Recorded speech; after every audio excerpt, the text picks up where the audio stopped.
Hello everyone. Episode की starting खेतों से होती है। फ्लूइड तो बहुत खुश थी। अरे वाह, ये तो बहुत बड़ा है। सीरी की भी मटर की फसल की कटाई कर रही थी। अरे वाह, ये तो 1 साल तक के लिए काफ़ी होंगी। अजूरट भी जाइंट कोन को देखकर शौक खड़ा था। क्रॉस बोलता है, अब बारी है कटाई की। जितनी भी पकी हुई फसल है सारी को काट दो। सारे डीमन अपने अपने औजार लेकर बड़े ही भयानक तरीके से फसल को काट रहे थे। किडोस उन्हें देखकर वहां से चला जाता है। किडोस की 3 स्टेप फार्मिंग बड़े ही अच्छे से पैदावार दे रही थी। तभी फ्लूइड के पापा हार्तोक के पास आकर बोलते हैं, चीफ हार्तोक, ये तो बाउंटीफुल हार्वेस्ट है ना। हार्तोक उसे मना करता है कि हमारी बाउंटीफुल हार्वेस्ट के लिए अभी समय है। किडोस किसी दलदली इलाके की जांच कर रहा था। किडोस सोच रहा था, मुझे लगा ही था कि कौन पंपकिन और मटर इनमें से कोई भी रिप्रोड्यूस करने की क्षमता नहीं रखता है। डीमन लॉर्ड के कैसल के पास हम लगातार खेती नहीं कर सकते हैं। आखिरकार हमारे पास कोई चॉइस न होने पर हमने ये दलदली इलाका बनाया है। इसमें धान की खेती कर सकते हैं, पर ये पानी नहीं, प्रचुर मात्रा में जहर है। यहाँ पर धान की खेती की संभावना ना के बराबर है। हमें बीज लाने होंगे और इस जगह से यह जहर हटाना होगा। इसलिए हमें इंसानों के साथ समझौता करना पड़ेगा। तभी सिस्टम किडो से बात करने लगता है। अरे, तुम तो सच में डीमन की तरह बात करने लगे हो, अ, जबकि तुम असलियत में तो एक इंसान ही हो। क्रोडोस बोलता है, हाँ, मैं भी अब भूलने लगा हूँ कि मैंने इस बॉडी को पोजेस किया है, पर किसे क्या फ़र्क पड़ता है। मैं वही रूथलेस डीमन बन जाऊंगा जिसे अपने परिवार का पेट भरना है। नेक्स्ट सीन में डीमन भुट्टा बना रहे थे। असुरट बोलता है, अरे वाह, ये तो बहुत अच्छे से भुन गया है। ये लो इंसान, मजे करो। रिचमंड सोच रहा था, मुझे सच में इंजॉय करने के लिए कह रहा है। वो अभी तक डीमंस में पूरी तरह नहीं घुला था। नेक्स्ट सीन में ज़ैप्रोस क्रेडोस के पास जाकर उसे खाने के लिए पूछता है। क्रेडोस बोलता है, मैंने खा लिया है, तुम जाकर खा लो। ज़ैप्रोस देखता है कि क्रेडोस किसी बात की चिंता कर रहा है। लिटिल रेड भरपेट खाना खा रहा था। अब तो डीमंस के पास खाने की कई वैरायटी आ गई थी। वो सब भरपेट खाना खाकर बहुत खुश हो रहे थे। उन्होंने ये सबसे पहली बार देखा था कि ये क्या चीज़ें हैं। उन्होंने सबसे पहले ये ही टेस्ट किया था। वो पहले तो खुद की रेस को ही खाते थे, खुद डीमंस दूसरे डीमंस को खाते थे, जिससे क्रेडोस के हैप्पी पॉइंट्स इंक्रीज हो रहे थे, धड़ाधड़ धड़ाधड़। तभी आर्टेनी ज़ैप्रोस के पास आकर पूछती है, क्या तुम रिकॉर्ड रखने वाले हो? ज़ैप्रोस बोलता है, हाँ। आर्टेनी सोच रही थी, सारे लोग मुझे मिट्टी की धूल समझते हैं, पर ये ऐसा नहीं है।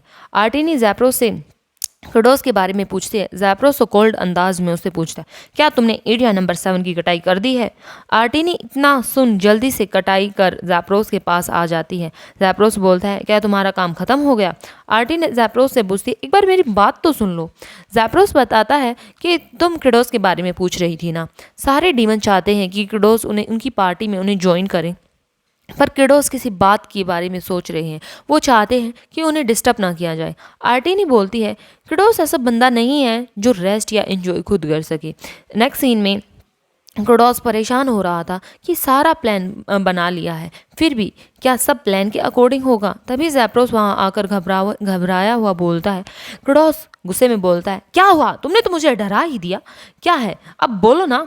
ज़ैप्रोस बोलता है, जल्दी से बाहर चलो, फसल के साथ कुछ गड़बड़ है। क्रेडोस शॉक्ड। वो दोनों खेती की तरफ भागकर जाने लगते हैं। अब क्या हो गया? ज़ैप्रोस बोलता है, वो देखो। क्रेडोस शौक हो जाता है अपने आगे के नज़ारे को देखकर। सारे डीमन क्रेडोस को थैंक्स कर रहे थे। क्रेडोस ये देखकर भावुक हो जाता है। अरे, मेरी आंखों में कुछ धूल चली गई है क्या? तुम लोगों ने कितना समय खराब कर दिया है। ज़ैप्रोस क्रेडोस से सॉरी करता है, मुझे नहीं लगता था कि आप वैसे आ पाते, तो ये सारा आइडिया आर्टिनी का था। फ्लैशबैक में आर्टिनी ज़ैप्रोस को बता रही थी कि जो पर्सन सबके लिए मेहनत करता है तो दूसरे लोगों को उसे एनकरेज करना चाहिए, उसका उसका काम की थैंक्स करना चाहिए हमें। क्रेडोस सोच रहा था, क्या ये सब आर्टिनी ने कहा था? आर्टिनी तो अपने काम में बिजी थी। क्रेडोस बोलता है, डीमन सुनो, हर साल हम हेवेंस को थैंक्स करेंगे बाउंटीफुल हार्वेस्ट के लिए।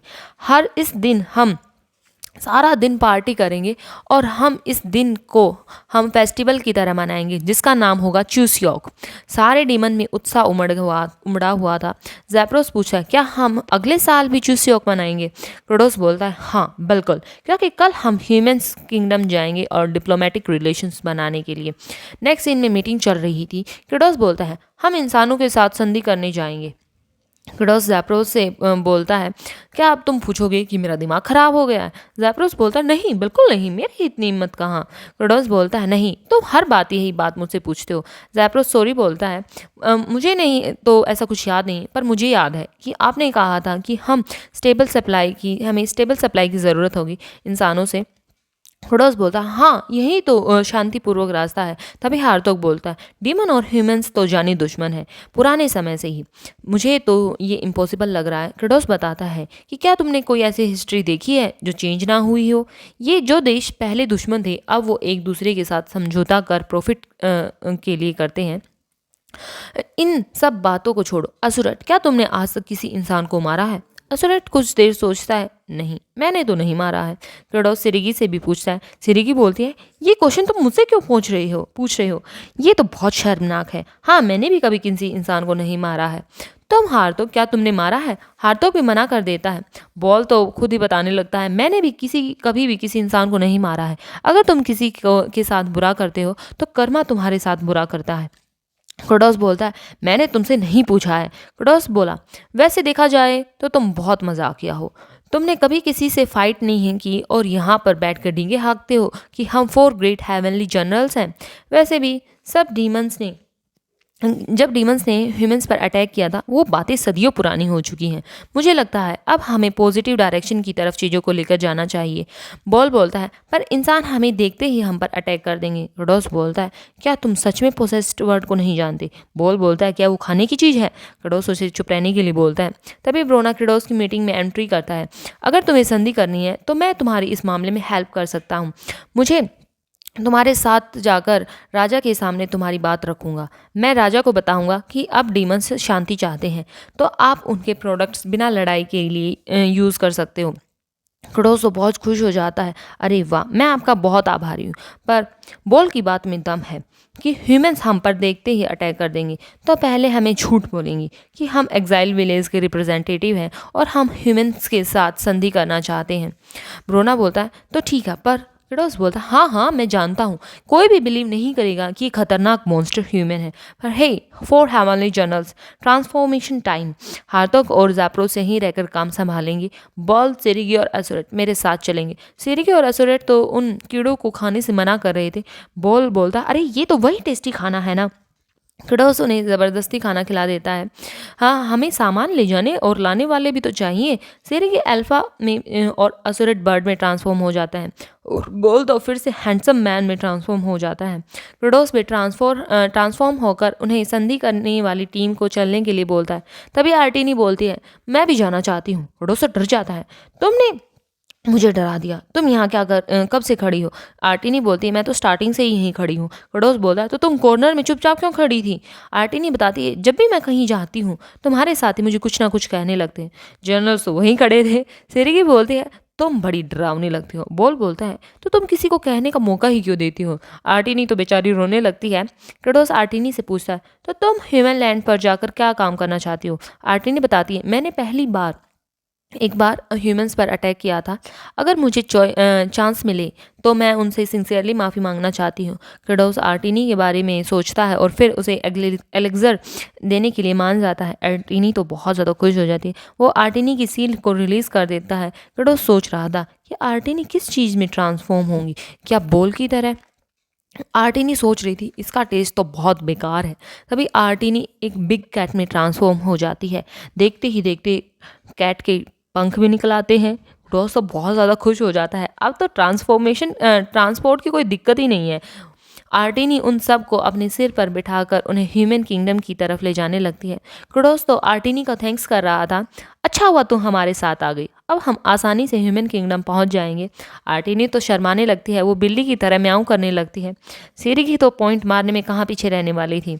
ही भगवान, सुना क्या तुमने सुना? म्याऊं, इतनी बूढ़ी होने के बाद भी। आर्टिनी तो इतना सुनकर रोने लगती है। ब्रोना बोलता है, मैं अंदर जाकर राजा से बात करूंगा, तुम सब बाहर ही रुकना।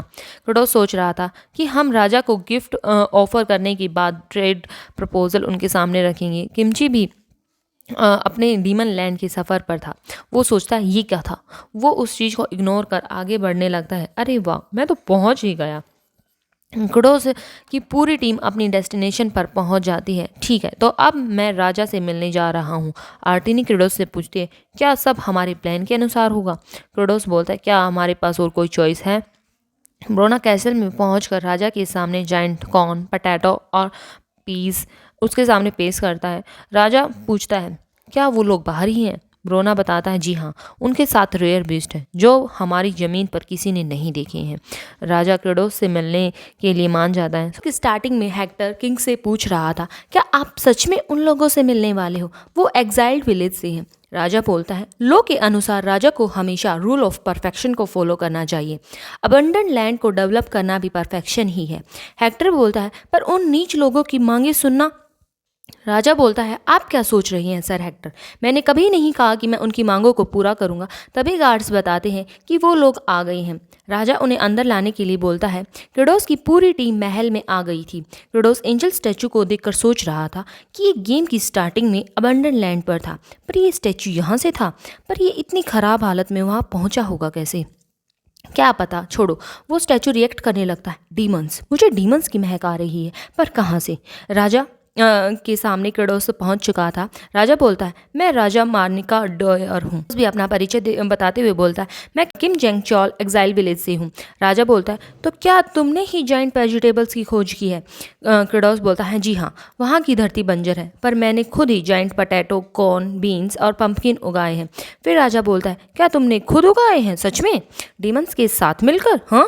क्रेडोस बोलता है, मैं डीमन लैंग्वेज जानता हूँ, मैं वो अब लड़ाई नहीं चाहते हैं। क्रेडोस सोच रहा था, मुझे इस राजा के इरादे जानने होंगे। वो अपना सिर उठाने ही लगता है, पर नाइट हेक्टर क्रेडोस को धमकी देने लगता है, तुम्हारी इतनी हिम्मत कि हमारे राजा के सामने सिर उठाओ तुम? क्या तुम मरना चाहते हो? क्रेडोस उनसे माफ़ी मांगता है, मुझे मेरे उद्दंडता के लिए क्षमा कर दीजिए। क्रेडोस तो खुश हो गया था कि क्योंकि उसकी राजा की रिफ्लेक्शन चमकदार फ्लोर पर दिख रही थी। अब मुझे पता लगाना होगा कि तुम क्या सोच रहे हो राजा जी। वो फ्लोर पर ही ब्लडी आई यूज़ करने लगता है। क्रेडोस बोलता है, अगर आप हमें यहाँ के मर्चेंट्स के साथ व्यापार करने की आज्ञा दे दे तो मैं आपको जाइंट फूड प्रोवाइड करवा सकता हूँ। राजा बोलता है, क्या तुम्हें सिर्फ यही चाहिए? क्रेडोस बोलता है, जी हाँ। राजा के इरादे जानने के लिए वह बड़ा ही उत्सुक था। मैंने सुना है कि आप क्यूरियस रहते हैं कि डीमन लैंड्स पर क्या है। क्रेडोस बोलता है, मैन पावर के बस एक छोटे से निवेश के साथ मुझे यकीन है कि उस बंजर जमीन को विकसित करके आपको बहुत कुछ हासिल हो सकता है। क्रेडोस सोच रहा था, वह निश्चित रूप से मुझे वह नहीं देगा जो मैं चाहता हूँ। मुझे पता लगाना ही होगा कि यह मुझसे क्या चाहता है। तभी ब्लडी आई एक्टिवेट हो जाती है। सिस्टम उसे बताता है कि राजा निश्चित रूप से यह जानता है कि तुम एक डीमन हो। क्रेडोस तो स्तब्ध रह जाता है। राजा ने सोच रखा है कि वह पहले तुम्हें मार कर तुम्हारी डीमन लैंड पर कब्जा करेगा। राजा सारी बात सुनकर उन्हें वहां से जाने के लिए बोलता है। सिस्टम क्रेडोस को बता रहा था कि तुम पर चंद घंटों में ही अटैक होने वाला है। ये जो स्वॉर्ड मास्टर खड़ा है यही तुम पर अटैक करेगा। क्रेडोस के तो पसीने छूट रहे थे। वो राजा का धन्यवाद कर वहाँ से जाने लगता है। क्रेडोस सोच रहा था, बेशक लड़ाई हो जाए पर हम हारेंगे नहीं, ये तो पक्का है। दूसरा ऑप्शन है कि हम यहाँ से भाग जाएं, मगर भागेंगे वही पीढ़ियों दर पीढ़ियों चलती आ रही लड़ाई कभी ख़त्म ही नहीं होगी। फिर एजेड किमची तो है ही हमारा सफाया करने के लिए। क्रेडोस सोच रहा था, क्या हमने अपने लिए ही कुआं खोद लिया है? सिस्टम क्रेडोस को बता रहा था कि राजा कभी ना कभी तो हमला करने ही वाला था, जबकि अब तुम यहाँ हो तो तुम एक अच्छा सौदा हो सकता है तुम्हारे साथ। एक लीडर सारी सिचुएशन को अच्छी अपॉर्चुनिटी में बदल सकता है। तुम्हें तुम्हारे लोगों की रक्षा करनी होगी। क्रेडोस मोटिवेटेड हो जाता है, मैं उन्हें प्रोटेक्ट करूंगा। वह वहीं खड़ा हो जाता है। क्रेडोस हेक्टर से एक बार फिर से राजा से बात करने की मांग रखता है। मेरे साथी बाहर ही रहेंगे, सिर्फ मैं ही अकेला अंदर जाऊंगा। क्रेडोस सोच रहा था, तुम हमें मारना चाहते हो तो ये तुम्हारे लिए ही अच्छा होगा हमें अलग करके। हेक्टर बोलता है, ठीक है, मैं राजा से पूछकर बताता हूँ। आर्टिनी सोच रही थी, ये क्रेडोस सोच क्या रहा है। थोड़ी देर बाद क्रेडोस तो राजा के पास चला जाता है और सेरेगी, असुरट और बॉल को सख्त पहरे में रखा जाता है। आर्टिनी को तो गेट के बाहर बिठा दिया जाता है। राजा बोलता है, तो तुम क्या कहना चाहते हो? क्रेडोस बोलता है, सच कहूँ तो महाराज मैंने आपसे झूठ बोला है। राजा बोलता है, क्या? क्रेडोस बताता है, किम जेंग चोल नहीं हूँ मैं डीमन लॉर्ड क्रेडोस हूँ। राजा तो शॉक हो जाता है। हेक्टर बोलता है, तुम कितने निडर हो कि अपनी पहचान खुद ही बता दे रहे हो। राजा क्रेडोस को उसके असली रूप में आने के लिए बोलता है। क्रेडोस भी अपनी ट्रांसफॉर्मेशन को हटाकर डीमन के रूप में आ जाता है। तभी एंजल बोलता है, मिल गया डीमन। वो बहुत गुस्सा हो जाता है। नेक्स्ट सीन में क्रेडोस अपनी रियल फॉर्म रिवील कर देता है। हेक्टर तो क्रेडोस पर अपनी स्वॉर्ड से अटैक ही करने वाला था, तो क्रेडोस तो अपने घुटनों के बल बैठ जाता है। हेक्टर और राजा तो शौक हो जाते हैं। राजा बोलता है, क्या तुम अपनी इच्छा से यहाँ मरने आए हो? क्रेडोस बोलता है, नहीं महाराज, मैं यहाँ जीने आया हूँ। राजन, मैं आपसे पूछता हूँ, आप हम डीमंस को क्यों मारना चाहते हैं? राजा पूछता है, क्या ये क्वेश्चन तुम कर रहे हो डीमन लॉर्ड? क्योंकि तुम डीमंस को हमारी साथ पुरानी दुश्मनी है, इतिहास साक्षी है।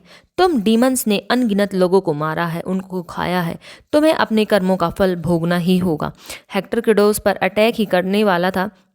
क्रेडोस झुककर वार से बच जाता है। फिर हेक्टर फिर से क्रेडोस पर हमला करता है। क्रेडोस रोल करके फिर से बच जाता है उसके वार से। क्रेडोस तो मानो जमीन पर छिपकली की तरह चिपक गया था। हेक्टर गुस्से से फिर से उस पर अटैक ही करने वाला था। राजा उसे रोक देता है, उससे बोलता है, मैं आपसे 100 या 1000 शब्दों में भी माफ़ी नहीं मांग सकता, ये इतना काफ़ी नहीं होगा, पर मैं अपने पूरे दिल से कहना चाहता हूँ, जो पाप मेरे पूर्वजों ने किए हैं, मैं उनकी तरफ से आपसे माफ़ी मांगता हूँ। मैं उनके कर्मों का दंड पाने के लिए तैयार हूँ, तो प्लीज़ हमें मत मारिए। राजा क्रेडोस से बोलता है, तुम डीमन लॉर्ड होते हुए भी यहाँ पर भीख मांग रहे हो, क्या तुम में कोई अभिमान नाम की चीज़ नहीं है? क्रेडोस बोलता है, नहीं, अभिमान भूखे पेट को नहीं भरता है। राजा इस बात को सुनकर शौक हो जाता है। क्रेडोस सोच रहा था, गेम में मौजूदा जनरल की वजह से मुझे यह बात की पूरी जानकारी है कि यह राजा बुद्धिमान और सर्वत्र सम्मानित है। कुलीन वर्ग के अत्याचार और शोषण उन कानूनों के कारण जो केवल औपचारिकता के लिए थे, जिससे आम नागरिक गरीब होता जा रहा था, उसका शोषण होता जा रहा था।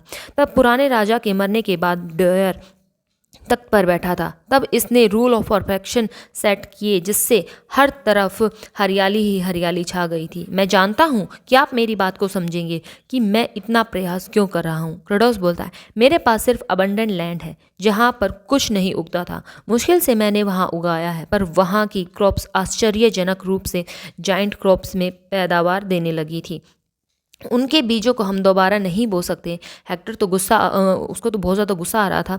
वो क्रेडोस को वहीं मारने के लिए फिर से दौड़ता है, पर राजा हेक्टर को शांत रहने के लिए बोलता है। हेक्टर राजा की बात काटने ही लगता है। राजा बोलता है, ये दो राजाओं के बीच ही बात है, तुम इसमें अपनी टांग मत अड़ाओ हेक्टर।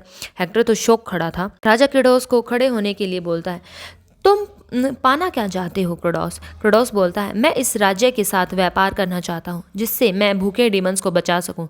राजा बोलता है, व्यापार करना मुश्किल नहीं है तुम्हारे साथ, पर मैं उत्सुक हूँ कि क्या तुम मेरी बात को समझ भी पाओगे। तुम जानना चाहते हो ना कि हम तुम्हें क्यों मारना चाहते हैं? क्रेडोस जवाब देते हुए बोलता है, अगर आप ऐसा करते हैं तो आपको बहुत कुछ पालेंगे। हम पर अटैक करते हैं, पर आप इन चीज़ों में इंटरेस्टेड नहीं है। रियल रीज़न तो ये है कि आप डरते हैं कि अगर डीमंस ने ह्यूमंस पर अटैक कर दिया तो आपके लोगों को चोट लग जाएगी। तो राजा क्रेडोस की बात को समझ रहा था। फिर राजा बोलता है, तुम अपने आप को तैयार कर लो, मेरी कंडीशन बहुत ज़्यादा पिकी होंगी। हेक्टर तो शौक हो जाता है कि राजा मान गए। क्रेडोस सोच रहा था, क्या ये लाइनें काम कर गई? वाह, बेशक ये कैसी भी शर्तें रख सकते हैं। बेशक खेती करना हमारे लिए मुश्किल होगा, पर ये कीमत होगी जो हमें इंसानों को चुकानी होगी, उस डर और दर्द के बदले जो उन्होंने पास्ट में सहा था। इससे ज़्यादा क्या हो सकता है कि उनके पास कुछ खाने को हो। मैं कैसी भी कीमत अदा कर सकता हूँ, फिर चाहे मुझे कितना भी सफ़र करना होगा। राजा बोलता है, समझौते से पहले हम दोनों को कुछ चीज़ें डिस्कस करनी होंगी। तभी सारा महल हिलने लगता है। हेक्टर तो फिर से अपनी तलवार क्रेडोस पर तान लेता है। ये तुमने ही किया है ना? क्रेडोस बोलता है, मैंने क्या किया, मुझे क्या पता, मैं तो तब का यहीं खड़ा हूँ ना। तभी एक सैनिक रिपोर्ट देता है कि होली एंजल का स्टैचू अपने आप चल रहा है। आर्टिनी और जनरल और शौक खड़े थे, उनके मुंह तो खुले के खुले रह जाते हैं। स्टैचू डीमन लॉर्ड को मारना चाहता था। राजा बोलता है, तो वो पौराणिक कथा सच थी। मेरे पूर्वजों डीमन से बहुत ज़्यादा डरते थे, तो उन्होंने गॉड से प्रे किया और गॉड्स ने उनकी इच्छा को भी पूरा कर दिया था। धरती पर एक एंजल स्टैचू को भेजकर जो डीमंस का सर्वनाश कर सके। क्रेडोस तो डर जाता है, अरे नहीं ये क्या हो रहा है। एंजल स्टैचू के चारों तरफ ब्लेसिंग घूम रही थी, तभी वो ब्लेसिंग क्राउन में आकर चेंज हो जाती है। स्टैचू तो डायमंड हैमर को समन कर लेता है। राजा क्रेडोस को कहता है, अब हमारे समझौते की बुनियाद यही खत्म होती है, इसी क्षण यहाँ से भाग जाओ क्रेडोस। क्रेडोस को तो बहुत ज़्यादा गुस्सा आ रहा था। स्टार्टिंग एंजल स्टैचू से होती है। आर्टिनी सोच रही थी, अब ये क्या बला आ गई है। सोल्जर्स तो आर्टिनी पर अटैक करने लगते हैं। अरे होली एंजल स्टैचू डीमंस का खात्मा करने के लिए आ रहा है, पकड़ो इन डीमंस को, ये भागने ना पाए। तभी आर्टिनी को क्रेडोस की आवाज़ आती है, चलो यहाँ से चलो, जल्दी चलो। आर्टिनी अपने पंख निकालकर वहाँ से 9-2-11 होने ही लगती है, पर सोल्जर्स अपने अपने भाले आर्टिनी की तरफ पॉइंट कर कर फेंक देते हैं, जिनसे आर्टिनी कुछ से तो बच जाती है, पर एक भाला सीधा आकर उसकी बट में चुभ जाता है। क्रेडोस को तो आर्टिनी की चिंता हो रही थी। आर्टिनी की तो ट्रांसफॉर्मेशन भी गायब हो जाती है, वो तो सीधे नीचे आकर लैंड कर। आर्टिनी को तो बहुत ज़्यादा दर्द हो रहा था। वो क्रेडोस को बोलती है, मुझे बहुत ज़्यादा दर्द हो रहा है। क्रेडोस तो उन्हें वहाँ से जल्द लेकर जाने के लिए बोलता है। आर्टिनी दर्द में बोलती है, अरे मुझे बट में स्पीयर लगा है, मेरी तो ट्रांसफॉर्मेशन भी ख़त्म हो गई है, ऊपर से इतना दर्द हो रहा है। वो अलग जनरल्स वहीं खड़े थे, वो कहाँ पीछे रहने वाले थे। तुम कितनी कामचोर हो, मैं हर दिन लाइटनिंग स्ट्राइक को सहता था, ऐसे वैसे वो तो उसको इतना सुना देते हैं। आर्टिनी तो इतना सुन रोने ही लगती है। क्रेडोस देखता है कि एंजल स्टैचू अपने हैमर से तबाही मचा रहा था। सारे लोगों के तो मुंह खुले के खुले रह जाते हैं कि ये क्या चीज़ आ गई अब यहाँ पर। क्रेडोस भी इतनी तबाही देखकर शौक खड़ा था।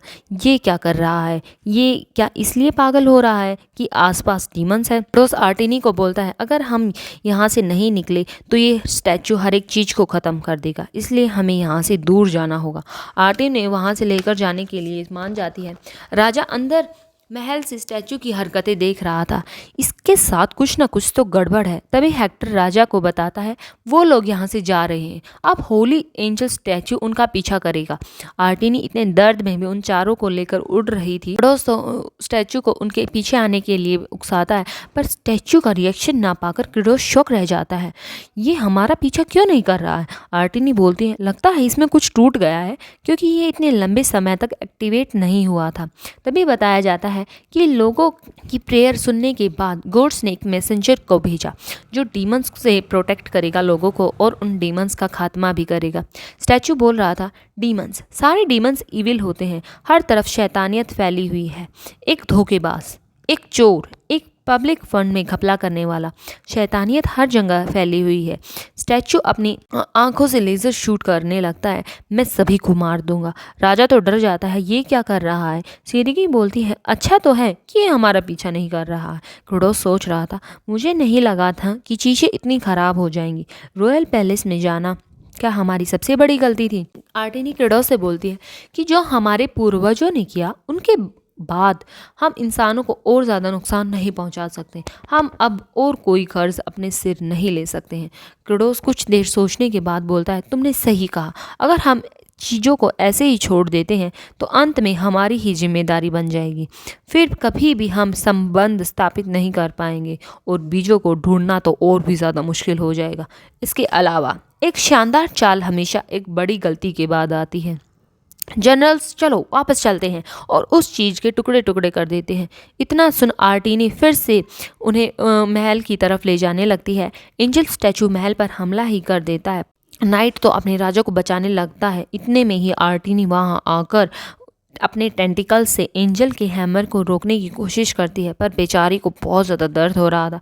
तभी स्टैचू अपना पूरा जोर लगाकर आर्टिनी को बादलों की सैर करा देता है। हेक्टर सोच रहा था, क्या डीमंस ने हमारी हेल्प की, पर वो तो यहाँ से चले जाने चाहिए थे। तभी एंजल गुस्सा होकर फिर से महल पर अटैक कर देता है। फिर एंजल अपने आगे के नज़ारे को देखकर शौक हो जाता है। क्रेडोस की पूरी टीम ने राजा और हेक्टर को बचा लिया था। क्रेडोस हेक्टर को बोलता है, जल्दी से महाराज को लेकर किसी सेफ प्लेस पर जाओ। राजा क्रेडोस से पूछता है, तुम तो यहाँ से चले जाने चाहिए थे, फिर तुम यहाँ से भागे क्यों नहीं। क्रेडोस बोलता है, तुझ शैतान भी जानता है कि इंसान जिसे कहते हैं सही चीज़। वो तो इतना सुनकर राजा तो इम्प्रेस हो जाता है। क्रेडोस सोचता है, अरे वाह, ये लाइन तो कमाल कर दिया, मुझे तब लिबरल आर्ट्स लेनी चाहिए थी। तभी स्टैचू उन लोगों पर लेज़र लाइट का अटैक करने ही लगता है। तभी क्रेडोस बोलता है जल्दी से बचो यहाँ से, ये अटैक करने वाला है। तभी एंजल उन पर लेज़र का अटैक कर देता है जिससे वो सभी बाल बाल बचते हैं। सेरेगी क्रेडोस से पूछती है कि हम जानते हैं कि यह सब कुछ उड़ा देने में सक्षम है, यहाँ तक कि आर्टिनी को भी इसने नहीं छोड़ा। क्या हम वास्तव में इसके खिलाफ जीत सकते हैं? क्रेडोस बोलता है मुझे क्या पता, मुझे इसके पास जाकर पता लगाना होगा। सेरेगी बोलती है क्या आपका दिमाग खराब हो गया है? क्रेडोस सोच रहा था इसे बल से तो नहीं हराया जा सकता, पर गेम में इसके टुकड़े टुकड़े हो रखे थे, इससे जीतने का कोई तो उपाय होगा। तभी एंजल क्रेडोस का पर पैर ही रखने वाला था, तभी वो सब वहाँ से भागकर उस हमले से को डॉज कर लेते हैं। क्रेडोस जनरल को दोनों पर अटैक करने के लिए बोलते हैं। असुरट बोलता है लगता है डेमन लॉर्ड ने इसकी कमज़ोरी ढूंढ ली है, चलो वो तीनों हमला कर देते हैं। पर एंजल बहुत ज़्यादा ताकतवर था, वो उन पर ही रिवर्स अटैक कर देता है जिससे वो घायल हो जाते हैं। असुरट क्रेडोस को रिपोर्ट देने लगता है कि ये बहुत तेज़ है। असुरट की तो बात भी पूरी नहीं हुई थी, वो तो क्रेडोस को वहाँ से भागते हुए देखता है। वो तीनों तो सदमे में चले जाते हैं। डेमन लॉर्ड ये क्या किया आपने? खतरा अभी नहीं टला था। एंजल तो ऊपर से फिस्ट अटैक कर देता है जनरल्स पर। क्रेडोस उन्हें देखकर सोच रहा था बस थोड़ी देरी से और संभाल लो। वो एंजल स्टैचू पर 400 सेकंड तक देख उसकी कमज़ोरी को पता लगाना चाहता था। उस अटैक से सेरेगी तो और ज़्यादा घायल हो गई थी।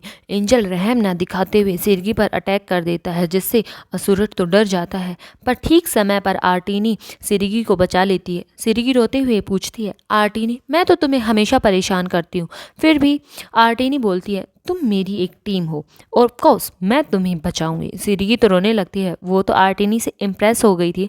आर्टिनी परेशान होते हुए बोलती है अरे इतना कसकर मत पकड़ो, मैं उड़ने में मुझे परेशानी हो रही है। तभी एंजल उन्हें देख लेता है, पर आर्टिनी जल्दी से उड़कर सेरेगी को सेफ प्लेस पर छोड़कर खुद ऊंचाई पर जाने लगती है। वो अपना अटैक तैयार करने लगती है। तभी क्रेडोस की नज़र आर्टिनी पर जाती है। अरे इसने तो अपना भाला निकाल लिया है, पर इसे बहुत ज़्यादा दर्द हो रहा होगा। क्रेडोस आर्टिनी की सील को रिलीज़ कर देता है। एंजल आर्टिनी पर लेज़र अटैक कर देता है। आर्टिनी भी काउंटर में सॉन्ग ऑफ इम्पैक्ट रिलीज़ कर देती है जिससे एंजल का अटैक रिफ्लेक्ट हो जाता है, पर आर्टिनी का अटैक सीधा स्टैचू पर जाकर लगता है जिससे एंजल नीचे गिर जाता है। जनरल्स तो आर्टिनी का जोश बढ़ाने लगते हैं, आर्टिनी तुम तो बेस्ट हो। पर आर्टिनी के गले में बहुत ज़्यादा दर्द हो रहा था, उसने सच में अपनी आवाज़ में पूरा जोर लगा दिया था। एंजल तो हार महसूस कर वो क्राउन से हमला करता है आर्टिनी पर, जिससे आर्टिनी अपने टेंटिकल्स को शील्ड बनाकर उस अटैक को रिफ्लेक्ट कर देती है, पर पूरा प्रेशर के साथ बेचारी नीचे ज़मीन पर आकर गिरती है। रिफ्लेक्टेड अटैकर्स के पास आकर गिरता है। जनरल इस अटैक को भी डोज कर लेते हैं। तभी असुरट शौक हो जाता है कि ये डीमन लॉर्ड कर क्या रहे हैं। क्रेडोस तो एंजल स्टैचू पर चढ़ रहा था। मैंने ब्लडी आई से पता लगा लिया है कि इसकी कोई स्पेशल कमज़ोरी तो नहीं है, पर कुछ ऐसा है जिसे कहते हैं इमरजेंसी स्टॉप मेथड। क्रेडोस अपना पूरा जोर लगाकर ऊपर चढ़ रहा था। जब क्रेडोस को अपने हाथों के नीचे कुचलने ही वाला था, तभी क्रेडोस थॉर्न ऑफ ट्रिब्यूलेशन यूज कर देता है जिससे वो कुचलने से बच जाता है। एंजल तो चिल्लाने लगता है। क्रेडोस सभी को बोलता है मुझे कवर दो, मुझे इसके सिर तक पहुंचना होगा। तभी एंजल अपने क्राउन से क्रेडोस पर अटैक कर देता है, पर आर्टिनी उसके अटैक को अपने टेंटिकल से रोक देती है। वो अपना पूरा जोर लगाकर उस क्राउन को रोक रही थी, पर क्राउन अपना जोर लगा रहा था। तभी क्रेडोस छलांग लगाकर एंजल के सीने तक पहुंच जाता है। एंजल तो क्रेडोस को चुटकी से पकड़ने ही लगता है, मानो क्रेडोस पकड़ा ही गया। सारे डीमंस चिंता में आ जाते हैं, पर वो शॉक्ड हो जाते हैं। क्रेडोस ने तो अपनी इन्वेंट्री ओपन कर एंजल के शरीर में वो धस जाता है। आर्टिनी, सेरेगी, असुरट, यहाँ तक कि एंजल स्टैचू को भी शर्म आ जाती है। एंजल फिर से क्रेडोस को पकड़ने लग जाता है। वो लगातार कोशिश कर रहा था, पर क्रेडोस ऊपर चढ़ता जा रहा था, जिससे एंजल तो आग बबूला हो जाता है। मुझसे दूर हटो घटिया चीज, वो तो घूमने लगता है, जिससे क्रेडोस का बैलेंस भी बिगड़ रहा था। तभी जनरल्स बोलते हैं अरे नहीं, डीमन लॉर्ड तो एक्सपोज होने वाले हैं, हमें इस चीज को गिराना होगा। जनरल्स एंजल के घुटने पर वार करते हैं, पर एंजल घुटने पर वार करने पर भी उसको कुछ फर्क ही नहीं पड़ रहा था। वो इतना ज़्यादा स्ट्रॉन्ग था, वो तो हिलने डुलने लगता है, जिससे क्रेडोस तो हवा में झूल रहा था। असुरट सोचता है क्या हम इतने स्ट्रॉन्ग नहीं हैं? तभी आवाज़ आती है एक बार और ट्राई करो। हेक्टर उन लोगों की हेल्प के लिए पहुंच चुका था। दूसरी ओर क्राउन को भी गुस्सा आ रहा था, वो भी आर्टिनी को खींचने लगता है। दूसरी ओर हेक्टर डीमंस के साथ मिलकर फिर से एंजल के घुटने पर हमला करता है। अब की बार उनका हमला काम कर गया था, जबकि क्राउन तो आर्टिनी को अपने साथ घुमा रहा था। तभी क्रोडोस बोलता है, मैं पहुंच गया। मैंने ब्लडी आई से ये कंफर्म किया है कि इसे कैसे स्टॉप किया जा सकता है। तभी क्रोडोस छलांग लगाकर एंजल स्टैचू के गाल पर किस कर देता है, और वो मेथड है एक सिंसियर लव से भरी हुई किस। आर्टिनी क्रेडोस को देख रही थी। नहीं, बिल्कुल नहीं, मुझे ये बिल्कुल पसंद नहीं। मैंने कभी भी ऐसी प्रेफरेंस को के बारे में नहीं सुना। किस के बाद एंजल स्टैचू नीचे गिरने लगता है। हेक्टर बोलता है, अरे ये तो नीचे गिर रहा है। एंजल स्टैचू तो नींद में चला जाता है, जिससे उसका हैमर और क्राउन भी डिसअपेयर हो जाता है। क्रेडोस ऊपर खड़ा सोच रहा था, जीत हमारी हुई। हेक्टर बोलता है, मुझे नहीं लगा था कि वो पौराणिक कथा सच होगी। असुरट तो गुस्से में बोलता है, अगर तुम्हें पता था तो तुम्हें पहले क्यों नहीं बताया हमने। हेक्टर बोलता है, मुझे क्या पता था कि वो कथा सच होगी। क्रेडोस भी उसके सिर से नीचे आ जाता है। गेम में भी ये स्टैचू बड़ा ही विध्वंस मचाए हुए था। ये मित्र और दुश्मन में भेद नहीं कर पा रहा था। तब ह्यूमंस ने इमरजेंसी स्टॉप मेथड का यूज कर इसे शांत किया था, इसीलिए ये वहाँ पड़ा हुआ था। क्रेडोस बोलता है, अब यहाँ की सफाई करनी मुश्किल होगी। तभी हेक्टर बोलता है, हमने और ज़्यादा नुकसान होने से पहले ही इसे रोक दिया। आर्टिनी पूछती है, क्या सच में हमने इसे हरा दिया। क्रेडोस उसे अटेंशन रहने के लिए बोलता है। आर्टिनी बोलती है, अब मैंने क्या कर दिया। तभी स्टैचू हिलने लगता है। मुझे जैसे हॉली स्टैचू को डीमंस को का खात्मा करने का मिशन मिला था, अब मैं उस मिशन को कंप्लीट करूंगा सेल्फ डिस्ट्रक्शन से। नेक्स्ट सीन में एंजल स्टैचू सोच रहा था कि मैं एंजल स्टैचू लोगों द्वारा बनाया गया था। मुझ में माना पावर होने के बाद भी मैं एक पत्थर के बावजूद मैं कुछ नहीं था। फिर एक दिन देवताओं ने इंसानों की पुकार सुन मुझ में एंजल की पावर डाल दी, और अब मैं एंजल की सारी पावर को एक साथ विस्फोट कर दूंगा। सिरगी बोलती है, ये आखिर कह क्या रहा है, ये किस बारे में बात कर रहा है, और ये क्या करने की कोशिश कर रहा है। क्रेडोस बताता है, ये ऑब्वियस नहीं है क्या। जब बीप बीप की साउंड आए तब मतलब होता है कि सेल्फ डिस्ट्रक्शन। एंजल का कोर तो ग्लो कर रहा था। तभी क्रेडोस आर्टिनी को आदेश देता है, जल्दी से मुझे और इसके ग्लोइंग पार्ट को अपने कपड़े से कवर करो। आर्टिनी बोलती है, क्या तुम क्या करना चाहते हो। क्रेडोस बोलता है, अब हमारे पास और कोई चॉइस नहीं है, हम वही करने वाले हैं। आर्टिनी तो शॉक हो जाती है। क्या। सीन पास्ट में जाता है। आर्टिनी क्रेडोस से पूछती है, तुम कह रहे थे कि तुम्हें कुछ टेस्ट करना है। क्रेडोस बताता है, हाँ, एक एबिलिटी टेस्ट करनी है जो सिर्फ मेरे पास, डीमन लॉर्ड के पास ही है।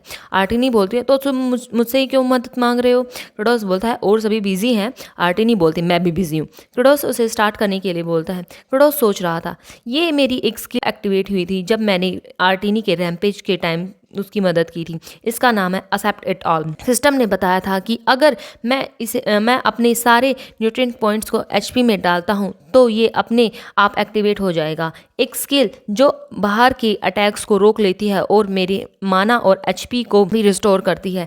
मुझे पता लगाना होगा कि इस इमरजेंसी के टाइम मैं इसे कैसे यूज़ कर सकता हूँ।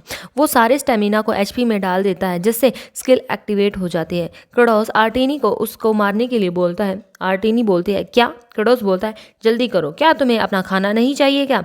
आर्टिनी बोलती है, ठीक है। वो क्रेडोस को हल्का सा टच करती है। क्रेडोस बोलता है, तुम सच में किसी भी चीज़ में अच्छी नहीं हो, अब तुम्हारा लिए कोई खाना नहीं होगा, अब तुम भूखी मरो। इतना सुनना ही था कि आर्टिनी क्रेडोस को जोरदार पंच मारती है। क्या मैंने ज़्यादा जोर से मार दिया क्या इसको। क्रेडोस तो अजीब से रिएक्शन देने लगता है। क्रेडोस सोच रहा था, ये क्या था। इसका स्वाद तो ब्लड शुगर को बढ़ा देने वाला है, मीठे के साथ साथ सही मात्रा में नमकीन भी था। आर्टिनी तो डर जाती है, ये क्या कर रहा है, ये कितने अजीब और भद्दा है। क्रेडोस तो पागलों की तरह बर्ताव करने लगता है।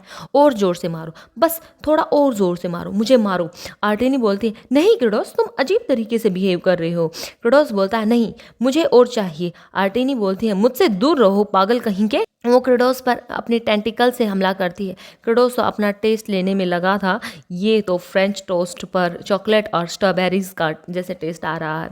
वो तो आर्टिनी का पैर पकड़कर भीख मांगने लगता है, मुझे और दो। जनरल सोच रही थी, कर क्या रहे हैं। क्रेडोस तो आसमान की सैर कर रहा था। इससे क्या होगा, यह पूरी तरह पागल हो गया है। मुझे पता है यह क्या है, इसे पर पीड़न सुख कहते हैं। बताता है कि टेस्ट के रिजल्ट सिस्टम के अनुसार ही है।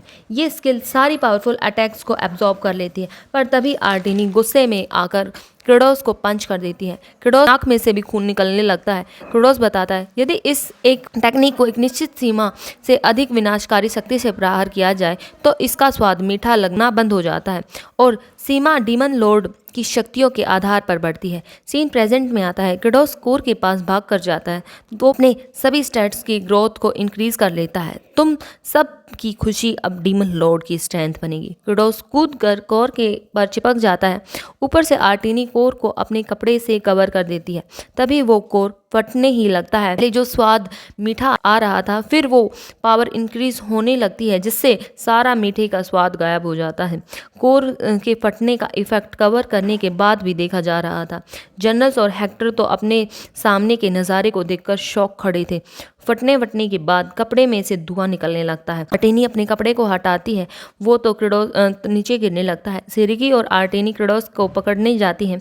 क्रेडोस की तो खस्ता हालत हो गई थी, मानो फ्यूज उड़ गया उसका। तो आर्टेनी क्रेडोस को उठाती है। हेक्टर बोलता है ये क्या हुआ। आर्टेनी बताती है कि उस कोर की इतनी पावर थी कि वो पूरी सिटी का विध्वंस कर सकती थी। हम इतनी तबाही को क्रेडोस की वजह से रोक पाए। क्रेडोस ने इस सारी सिटी को बचाया है। हेक्टर तो सदमे में था। ये बोलता है पर तुम यहाँ निकल क्यों नहीं गई थे, तुमने ऐसा क्यों किया। आर्टेनी बोलती है हमारे डीमन लॉर्ड किसी को और दर्द में नहीं देख सकते सिवाय एपिसोड की स्टार्टिंग क्रेडोस से होती है।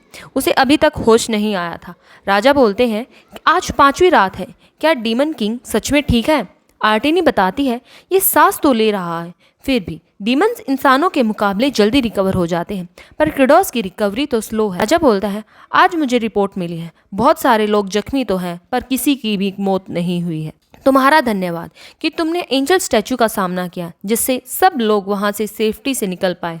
आर्टेनी बोलते माफ़ी तो हमें मांगनी चाहिए आपसे, एंजल स्टैचू हमारी वजह से मूव कर रहा था।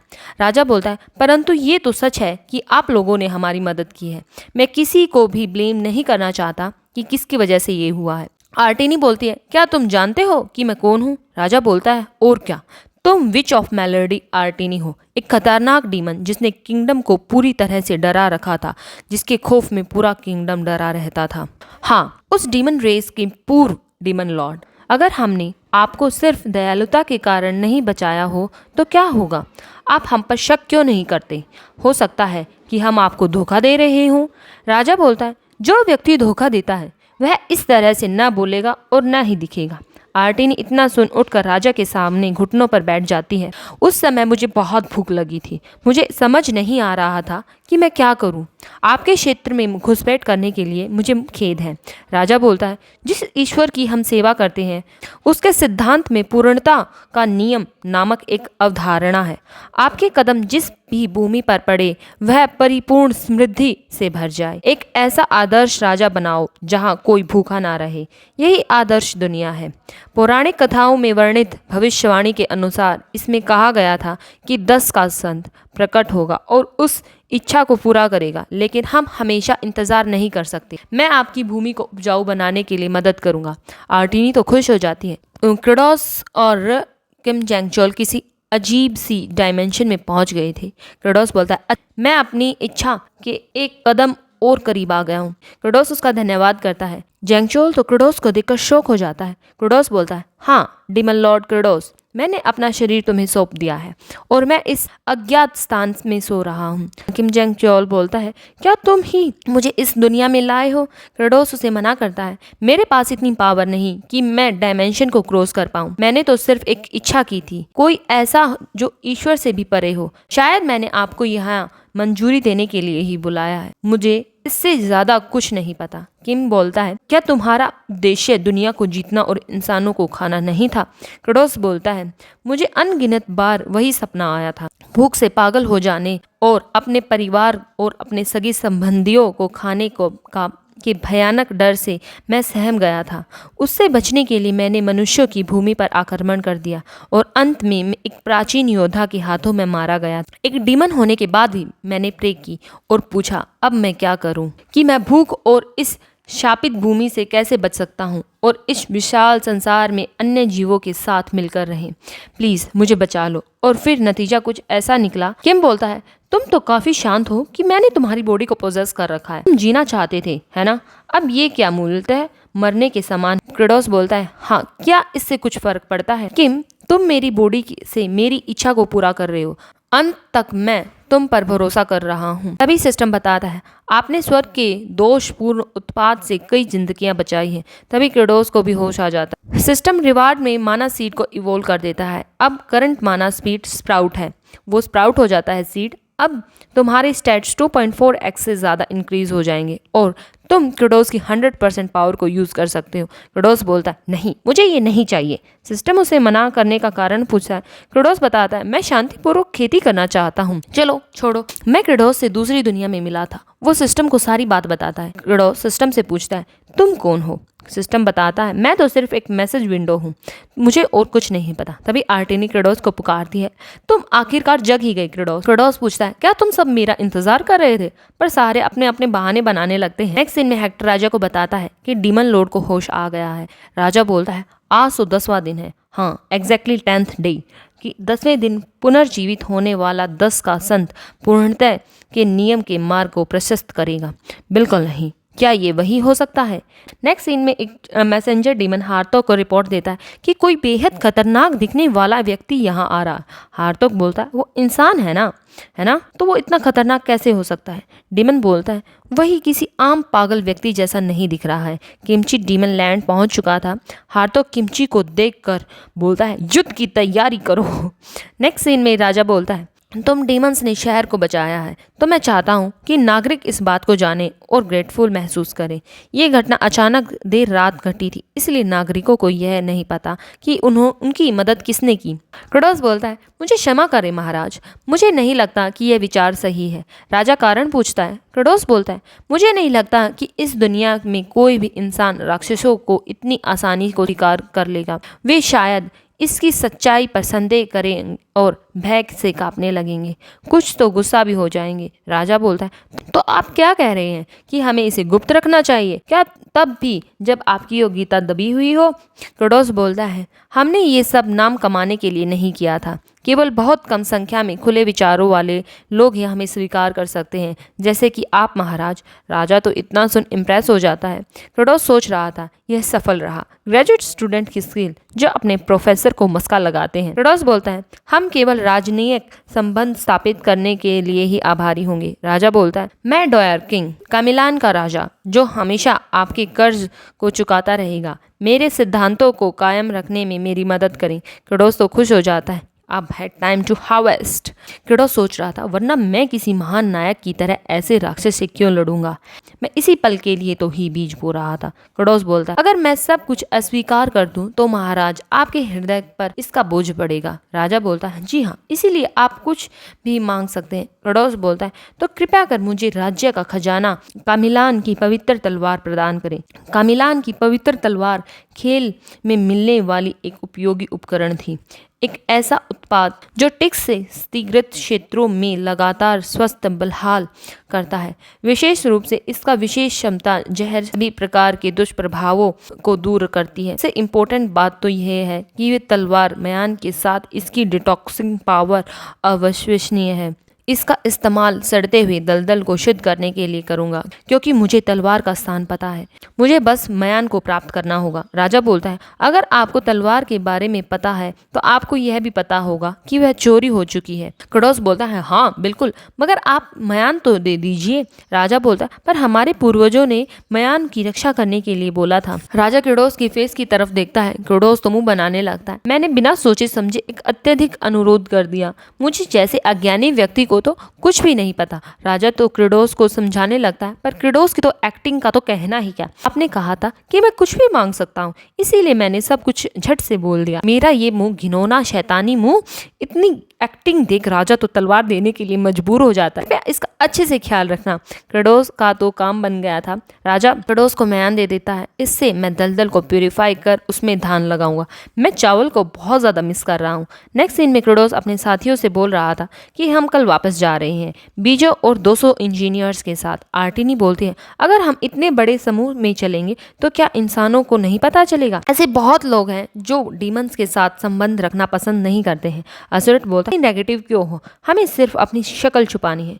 आर्टिनी तो माफी मांगने लगती है, पर अब की बार सिरिकी असुरट को डांट लगाती है, तुम मेरी बहन को तंग क्यों कर रहे हो, तुम कितने निर्दयी हो। बोल भी बोलता है, बड़ों का आदर करना एक कला है असुरट, तुमने बिल्कुल भी शिष्टाचार नहीं है। साथ साथ क्रोडोस भी बोलता है, बेवकूफ, अगर आर्टिनी हमारे साथ नहीं होती तो हम मर चुके होते।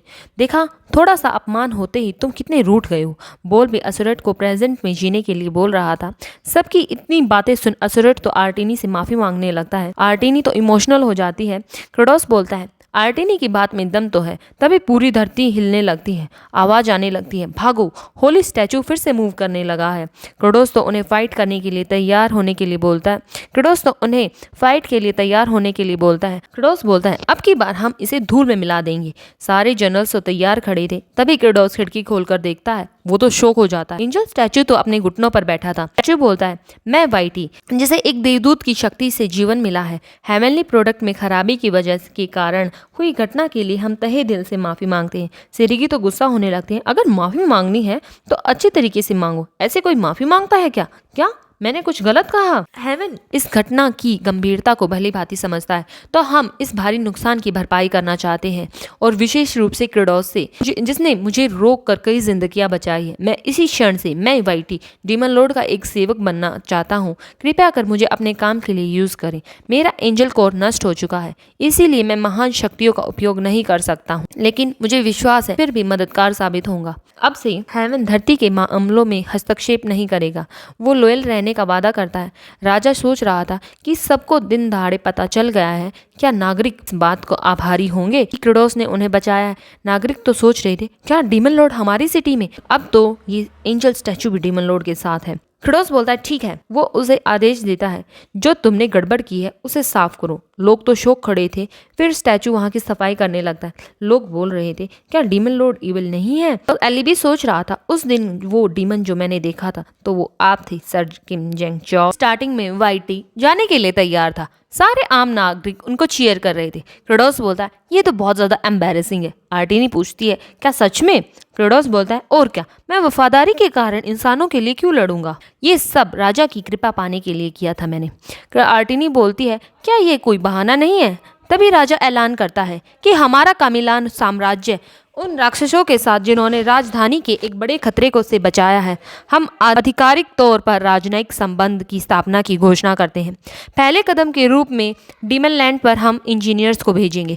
हम उस भूमि को भी उपजाऊ बनाएंगे और सह अस्तित्व का मार्ग खोजेंगे। राजधानी की रक्षा करने वाले नायक के प्रस्थान पर आप जोरदार जयकार करें। क्रोडोस को तो ये सब बहुत बोरिंग लग रहा था। सिरगी बोलती है, एक बार स्माइल कर दोगे तो ये सब खुश हो जाएंगे। आर्टिनी बोलती है, हाँ यह सही कह रही है, एक बार इनके चेहरे को तो देखो।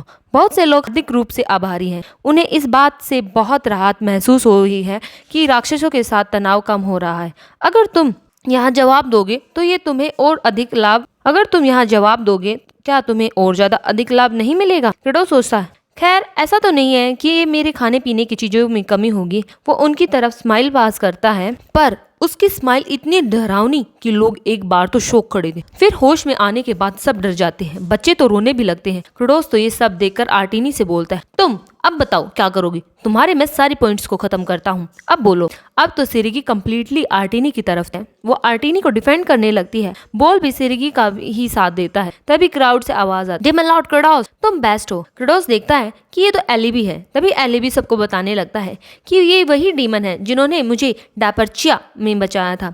ये बेशक खतरनाक दिखते हैं, पर ये दिल के बहुत अच्छे आदमी हैं। इतना सुन सारे लोग डीमन लॉर्ड क्रोडोस के नारे लगाने लगते हैं। क्रोडोस तो शर्माने लगता है अपनी इतनी खुद की प्रेज सुनकर। बहुत लोग जो पौराणिक कथाओं में राक्षसों से डरने की बजाय अब उन्हें अभी जो मदद मिली है उसी पर उनका ध्यान केंद्रित है। पर एक आदमी सोच रहा था कि छी, ये सोचकर भी मुझे घिन आ रही है कि अब मैं डीमन से ऑर्डर लूंगा। इस आदमी का नाम फोर्क्रे है। ये इंजीनियर कैप्टन है। सारे लोग डीमन लैंड की तरफ चलने लगते हैं। फोर्क्रे ब्रोना से पूछता है, मेरे पास एक क्वेश्चन है। ब्रोना पूछता है, हाँ बोलो क्या बात है? तुम कई दिन डीमन लैंड पर रहे थे है ना, तो उनका रहन सहन, उनके घर, उनके कपड़े कैसे हैं? ब्रोना बताता है, सच कहूँ तो वो बहुत ही घटिया है।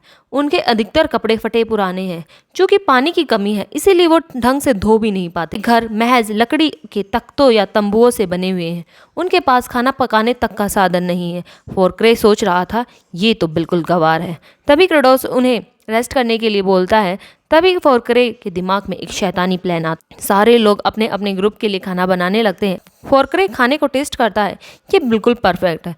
और क्या, आर्मी ज्वाइन करने से पहले मैं एक शेफ था। तभी वो बोल को चुनो खाते देखता है, साथी से और चिली पाउडर। साथी पूछता है, क्या तुम्हें और ज्यादा चिली चाहिए? फोर्क्रे बोलता है, हाँ मुझे तीखा खाना पसंद है। ये मिर्ची किंगडम की सबसे तीखी मिर्ची है। तो वो बोल से पूछता है, क्या तुम्हारा नाम बोल है? वो बोलता है, हाँ हाँ। तुम अपने आलूओं को खाकर बोर हो गए होगे, हमारा खाना टेस्ट करो। फोर्क्रे सोच रहा था, असभ्यता के इस स्वाद के सामने तुम नतमस्तक हो जाओगे और अपना सिर झुका लोगे। बोल खाने को ट्राई करता है, उसको तो वो बहुत ज़्यादा तीखा लगता है, उसकी तो जीभ भी जल जाती है। फोर्क्रे तो ज़ोर ज़ोर से हंसने लगता है। आपने इसे पहले कभी नहीं चखा होगा, इसीलिए यह आपके लिए अपरिचित होगा। तभी वहाँ असुरेट आकर बोलता है, बोल तुम इतनी एक्टिंग क्यों कर रहे हो? ये सिर्फ खाना ही तो है, मुझे दो। वो भी ट्राई करता है, वो भी बोल की तरह नीचे लेट जाता है। फिर सिरिके आकर बोलती है, ये कितना एम्बैरेसिंग है। अगर तुम किसी से खाना लेते हो तो उसे पहले धन्यवाद करना चाहिए। तुम मुझे दो, मैं ट्राई करती हूँ। वो भी ट्राई करती है, उसकी भी जीभ जल जाती है। फोर्क्रे तो जनरल्स की हालत को देखकर हंस रहा था। तभी वहाँ आर्टिनी आकर बोलती है, तुम इन्हें बुली क्यों कर रहे हो? फोर्क्रे तो उसे भी ट्राई करने के लिए बोलता है, मैंने इसमें कोई जहर नहीं मिलाया है। आर्टिनी बोलती है, लगता है तुम हम डीमंस को अंडर एस्टिमेट कर रहे हो। वो भी ट्राई करती है, उसकी भी जीभ जल जाती है। फोर्क्रे तो उनका मजाक बना रहा, तुम्हें वही खाना चाहिए जो तुम खा रहे थे। तभी आवाज आती है, कैप्टन। वहाँ क्रेडोस आ गया था। मैं उत्सुक हूँ कि तुम इन्हें ऐसा क्या खिला रहे हो कि ऐसा रिएक्ट करें, मुझे भी ट्राई करना है। पोर्क्रे तो शैतानी हंसी हंसने लगता है। वो बोलता है कि मैं आपको देना तो चाहता हूँ, पर लगता है ये खाना डीमंस को सूट नहीं होता है। ये खाना सिर्फ सिविलाइज्ड लोग ही खा सकते हैं। क्रेडोस सोच रहा था, ये आदमी शुरू से ही, जब से हम चले हैं तब से इसका मूड खराब है, इसीलिए मैंने इस पर नजर रखी है। क्रेडोस ने ब्लडी आई यूज कर पोर्क्रे की मन की बात जान ली। ये असभ्य डीमंस, मैं इन्हें इनकी और हमारी पोजीशन में अंतर दिखा दूंगा। क्रेडोस सोच रहा था, तो इसीलिए ये डीमंस को तेज मिर्च वाला खाना खिला रहा है। पोर्क्रे बोलता है, अगर आप क्यूरियस हैं तो आप ट्राई क्यों नहीं करते? क्रेडोस सोच रहा था, ये जानता नहीं है कि मैं स्पाइसी कोरियन फूड को बहुत ज़्यादा पसंद करता हूँ। क्या तुमने कभी किमची के बारे में सुना? आर्टिनी तो उसे खाने से मना कर रही थी, पर क्रेडोस तो खाने को टेस्ट कर रहा। जनरल्स को तो उसकी चिंता होने लगती। पोर्क्रे तो खुश हो रहा था, वो सोच सोच कर खुश हो रहा था कि ये भी कैसा रिएक्शन देगा, पर वो शौक हो जाता है कि अब तक कोई रिएक्शन ही नहीं आया है। क्रेडोस तो खाना खत्म कर बोलता है, ये तो बिल्कुल फिक्स। पोर्क्रे के तो होश उड़ जाते हैं, मैंने इसमें दुगनी मिर्ची डाली थी और ये कह रहा है कि ये फीका है। क्रेडोस सोच रहा, इसमें मिर्च रेड शिन रामेन के आसपास ही है। नहीं, मुझे और दो, मुझे और ज़्यादा मिर्ची दो। क्रेडोस तो खाना बना रहे लोगों की तरफ देखता है, मुझे माफ़ कर। वो मिर्ची की बोतल छीन उसे पूरी अपने खाने में मिला लेता। पोर्क्रे तो उसे रुकने के लिए बोलता है, तुम मर जाओगे, पर क्रेडोस कहाँ किसी की सुनने वाला था। क्रेडोस उस खाने को ट्राई करता है, अब भी इसमें कुछ कमी है। वो कमांडर से पाउडर के बारे में पूछता है। पोर्क्ले बताता है कि ये मेक्सिको पीपर है, ये सबसे स्पाइसी है। क्रेडोस पूछता है, क्या तुमने इसके बीजों को निकाल दिया है? पोर्क्ले बोलता है, बिल्कुल नहीं तो ये असहनीय तीखा हो जाएगा। क्रेडोस बोलता है, तो तुम मानते हो कि तुम स्पाइसी के मामले में डरपोक हो? पोर्क्ले तो सोच में पड़ जाता है कि ये कह क्या रहा है, मुझे समझ तो नहीं आया, पर लगता है ये मुझे नीचा दिखा रहा है। क्रेडोस बोलता है, तो ये है मेक्सिको पीपर, क्या होगा अगर तुम इसे कच्चा खा लो? पोर्क्ले तो शौक हो जाता है। क्रेडोस का तो पूरा मुंह लाल हो गया था। हाँ यही है, यही स्वाद।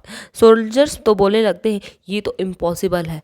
पोर्क्ले तो घुटनों पर बैठ जाता है, मुझे विश्वास नहीं हो रहा है कि ये स्पाइसेस को मुझसे ज़्यादा इंजॉय करता है। तभी क्रेडोस पोर्क्ले के पास आकर बोलता है, अगर मैं तुमसे ज़्यादा मिर्ची खाऊंगा तो क्या मैं सिविलाइज्ड हो जाऊंगा? पोर्क्ले सोच रहा था, ये सच में डीमन लॉर्ड है, इसने मेरी मन की बात को जान लिया है। क्रेडोस बोलता है, मुझे लगता है ये स्टैंडर्ड थोड़ा अजीब है कि ये पका भी नहीं है और मैंने इसे कच्चा ही खा लिया। इसका सिविलाइज्ड होने से क्या लेना देना है? आपके इंजीनियर्स, यदि उनमें से कोई अपना काम बहुत ही शानदार तरीके से करता है लेकिन मसालेदार खाना बर्दाश्त नहीं कर सकता, तो क्या इसका मतलब है कि वह सक्षम सैनिक नहीं है? मुझे इस दुनिया में किसी प्रकार की हायरार्की पर विश्वास नहीं है। ये आर्टिनी देखने में भले ही सीधी सादी लगे, लेकिन वह बहुत ज़्यादा ताकतवर है और इसका दिल बहुत दयालु है। ये सिरिगी बहुत अच्छी तलवार चलाती है। ये असुरेट जिसका मुंह खराब सा है, ये बहुत अच्छी तरीके से बच्चों की देखभाल करता है। और ये बॉल, ये बहुत ताकतवर है और साथ ही साथ इसका बहुत तेज़ दिमाग चलता है। और आप कमांडर पोर्कले, भले ही आप मसाले के मामलों में थोड़े डरपोक हो, पर तुम राज्य के सर्वश्रेष्ठ इंजीनियर हो। हम आपसे विनम्रता पूर्वक मार्गदर्शन की प्रार्थना करते हैं, क्योंकि हम डीमंस में बहुत सी चीज़ों की कमी है। तो दोस्तों इतना कह वहाँ से चला जाता है। तभी ब्रोना प्रोक्ले के पास आता है। वो बोलता है कि मुझे पता है तुम ऐसा क्यों कर रहे हो। हमें डीमंस से नफरत करनी ही सिखाई गई है। अब वो चेंज हो गए हैं तो हमें भी चेंज होना होगा।